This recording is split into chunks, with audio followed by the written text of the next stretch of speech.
Hi everyone, I'm Maria McLachlan. A while back I made video number 14 in my Awful Arguments by Trans Activists series about autogynephilia and the fact that some trans-identifying men deny that it exists, even though the evidence for it is overwhelming. Possibly the most important evidence is that many men openly admit to having it. A few such people commented below that video that I made. Others post their own video on YouTube. And recently I recall seeing self-declared autogynephile Debbie Hayton say that there are two types of autogynephiles, those who admit it and those who don't. One bad argument that I didn't cover in that video is that allegedly women can also have autogynephilia. Now, this, of course, is not an argument that autogynephilia doesn't exist. It's an argument that it does exist and that women can have it too. But believe it or not, both assertions that it doesn't exist and that women can have it too can be made by the same person. This actually happened during the course of a correspondence I had with a trans-identifying man recently. I'll call him Leslie. Let's just remind ourselves about autogynephilia. The term was coined by sexologist Ray Blanchard, and it is frequently abbreviated to AGP, and that abbreviation is also commonly used for those who have it, for autogynephiles. Blanchard defines it as a male's propensity to be sexually aroused by the thought of himself as a female. So if we transfer that definition to a woman, it would be a female's propensity to be sexually aroused by the thought of herself as what she already is. Such women would presumably be walking around in a state of perpetual arousal. In Leslie's first email, he said nothing. He just sent me a link to a paper on PubMed by Charles Moser entitled Autogynephilia in Women, dated 2009. It's quite a notorious paper. I'd seen it before, and it describes how, for the purpose of testing the possibility of whether women experience autogynephilia, Moser devised a number of questions that were supposedly analogous to the questions that Blanchard has asked of his male subjects, but they really weren't. I'll give just one example.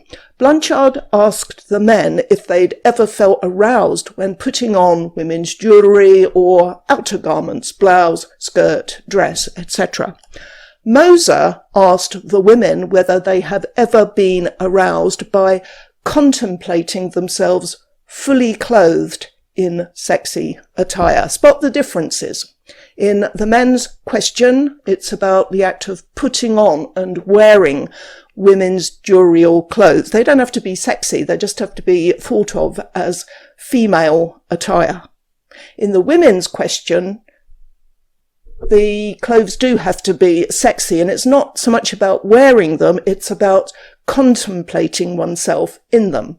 It feels like a leading question, really. I mean, it conjures up a scenario of a woman dressed up, admiring herself in the mirror, thinking she looks hot, and that could well lead to her thinking about sex, which makes her feel aroused. That is not being turned on at the thought of oneself as a woman. That's just feeling in the mood for a bit of the other.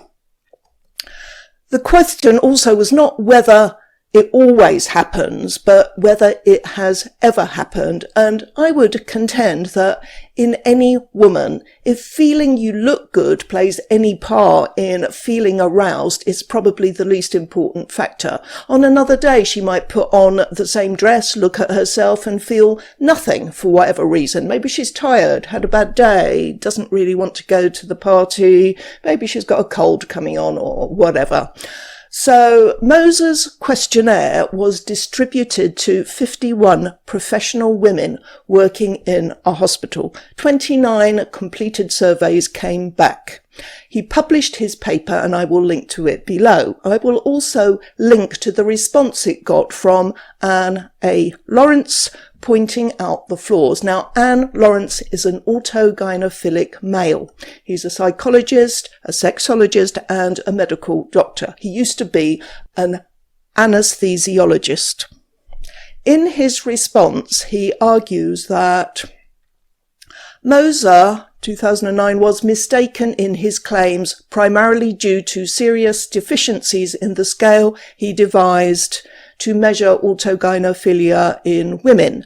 Many of the items in Moser's scale bear little resemblance to the items Blanchard used to assess autogynephilia, and even those items that do bear some resemblance to Blanchard's do not adequately assess the essential element of autogynephilia, sexual arousal simply to the thought of being a female, because they do not emphasize that element. Consequently, although Moser may have found something superficially resembling autogynephilia in women, there is little reason to think that he documented genuine autogynephilic arousal in women. And he goes on to say that if Moser had wanted to rigorously investigate the essential or core element of autogynephilia as it might manifest itself in natal women, he could easily have come up with better questions. Lawrence gives a bunch of examples of such questions and then says, I suspect that endorsement of such items by natal women would be infrequent. If Moser had used items like these in his survey, we might know more about whether or how frequently natal women experience genuine autogynephilia. But because Moser used seriously flawed items in his survey, all we know is that a few natal women experience something superficially resembling autogynephilia. So, in response to Leslie's email, I sent him a link to Anne Lawrence's response saying it was a debunking that contained no surprises. A week later, Leslie responded, I've spoken to my mother about this, and using Blanchard's questions, she has AGP. Your mother. You asked your mother whether she gets aroused at imagining herself in the nude, or when she puts on a skirt and blouse, or whether she has ever put those same garments on for the purpose of masturbation. You asked your mother that, did you? Well, I hope she gave you a slap. In fact, in his fantasy conversation with his mother, that's probably exactly how it ends. Okay, enough from him, he's a plonker. I want now to turn to Rod Fleming. You may know his YouTube channel. I've watched a few of his videos, and he's done one entitled Autogynephilia in Natal Women. It's Not What You Think. And in it, he talks about Naomi Wu, YouTuber, aka the Sexy Cyborg. She is a genuine lesbian. I mean, she has the attitudes towards women. You know, and I have been watching her channel and I looked at her Insta and all the rest of it. She has got attitudes towards women that are exactly the kind of attitudes that a butch lesbian would have, or a man would have, right?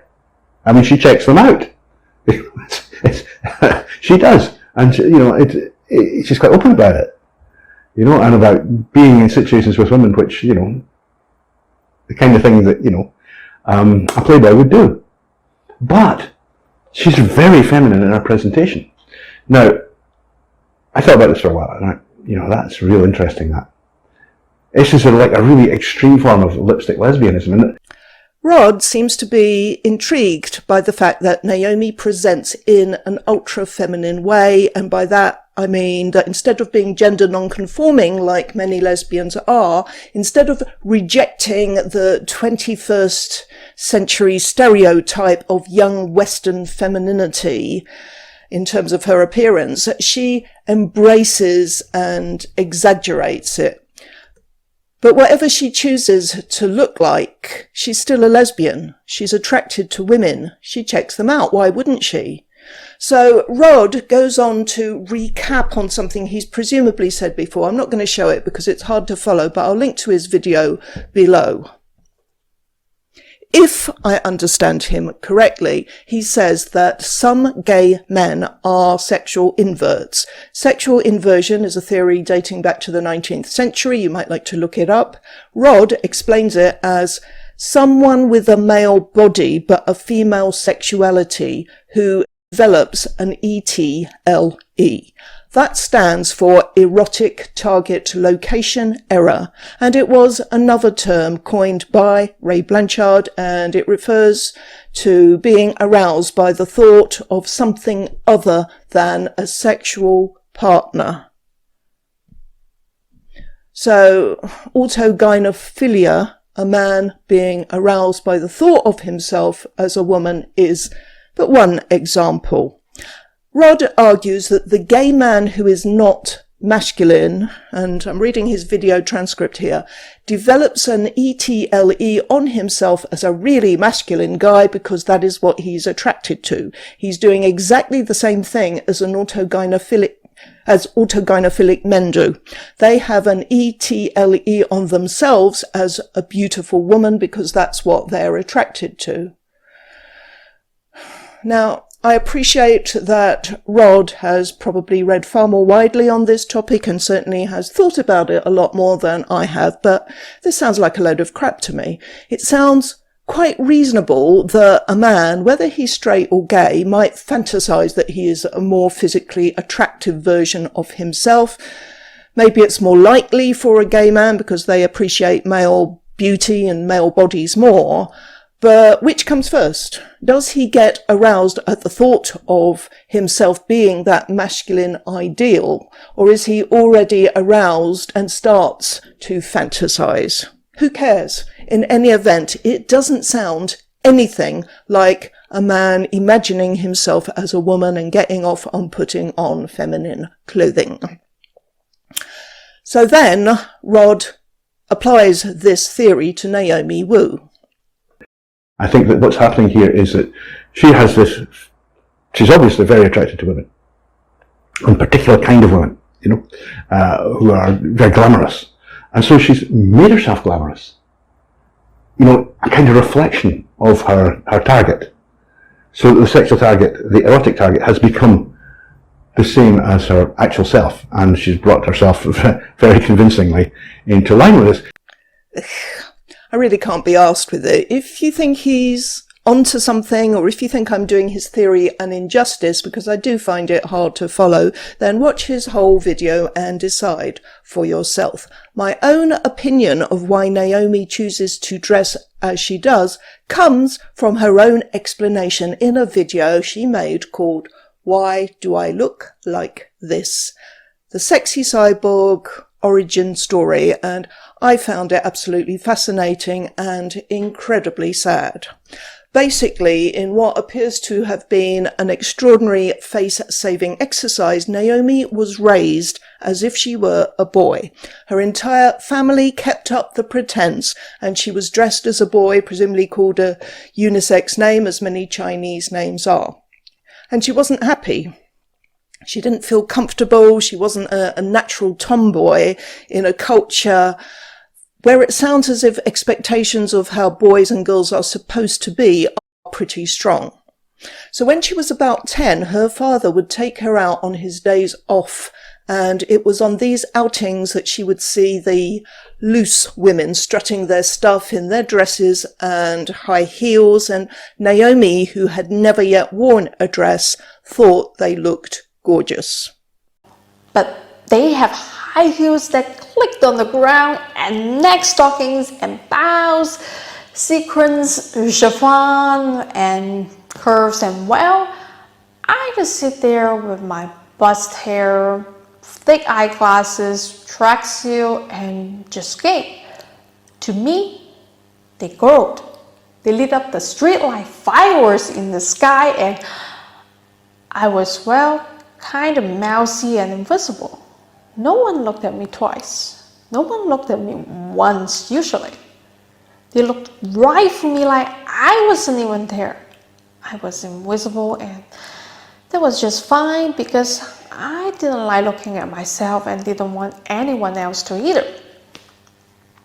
But sitting there with my dad on those nights, when it was too hot to stay inside, and he'd roll his shirt up over his belly to catch a breeze. Ever since those nights, I knew exactly what I wanted. I wanted to sparkle and draw every eye like those ladies did. More than anything in the world, I wanted to be fancy. To cut a long story short, she didn't get to wear a dress until she was 16 and was sent away to boarding school, where she was given dresses by her kindly classmates, and the rest, as they say, is history. So I think a far more likely explanation for her ultra femme look is her celebrating her freedom not to have to pretend to be what she's not, and it has nothing to do with any paraphilia. Women do not experience autogynephilia. I've said enough. Thanks for watching. Bye.